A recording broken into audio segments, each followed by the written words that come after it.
সম্মানিত সভাপতি, নেতৃবৃন্দ, রাজনৈতিক, সামাজিক, সাংস্কৃতিক, দিনী সংগঠনের ব্যক্তিবর্গ, বিভিন্ন ধর্মীয় সম্প্রদায়ের শীর্ষস্থানীয় নেতৃবৃন্দ, সাংবাদিক বন্ধুগণ, সুধী মণ্ডলী, শুকরিয়া আদায় করছি আমাদের কর্মময় জীবনে আজকের এই সন্ধ্যাকে আপনাদের সাথে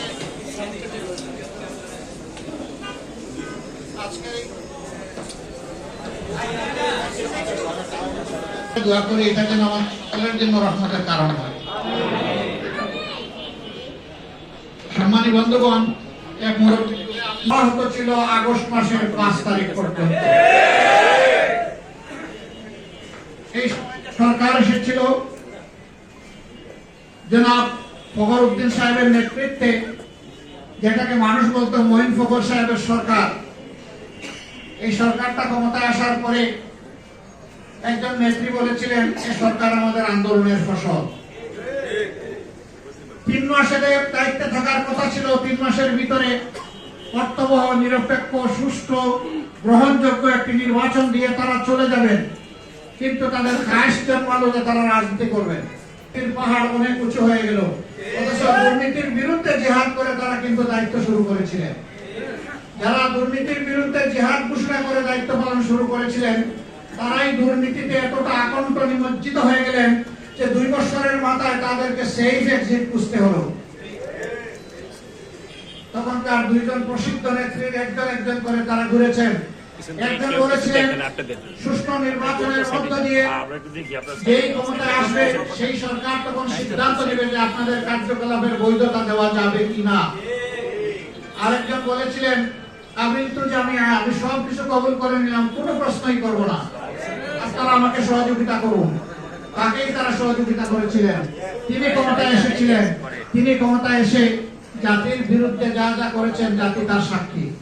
প্রথম আঘাতটা দিয়েছেন সেনাবাহিনীর কোমরে, দ্বিতীয় আঘাতটা দিয়েছেন জামাত ইসলামের উপরে, মানুষের মাথার উপর। বলবেন যে 4টা বুঝলাম, 5টা বুঝলাম না।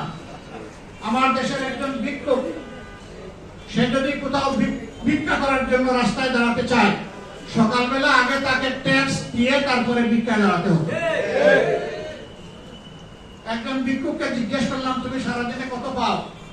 বলে স্যার 1000-1200 পাই। তুমি মেলা টাকা পাও। স্যার থাকে না। আমি থাকে না কেন? যে আগেই 50% নিয়ে নেয়। স্যার এই যে ক্যাডাররা আসে, একজন ভিক্ষুক বুঝে যে এখানে ক্যাডার আছে। এই ভিক্ষুক সারাদিনে 500-700 যা জমালো, তারও তো পেট আছে, তারও তো পিঠ আছে। সে যখন বাজারে কিনতে গেল তখন তাকে 3 সেঞ্চুরির পেঁয়াজ কিনতে হলো।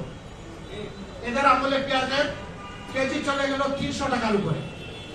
পত্রপত্রিকা ভুক্তান বললো সেঞ্চুরি কমপ্লিট, তারপরে বললো ডাবল সেঞ্চুরি, এরপরে বললো এবার 3 সেঞ্চুরি। আদা, রসুন, পেঁয়াজ, নিত্য পণ্যের দাম এইভাবে আকাশ ছোঁয়া হয়ে গেল। আপনি যেমন কিনছেন যিনি সম্পদশালী, ওই যিনি রাস্তায় মানুষের দ্বারে দ্বারে ঘুরে হাত পেতে 2 টাকা জমায়, তারও তো কিনতে হয়। অতএব এরা সকলের উপরে জুলুম করেছে, সেই অর্থে 18 কোটি মানুষের উপরে জুলুম করেছে। সমস্ত ব্যাংকগুলোকে টুকরা করেছে ডাকাতি করে।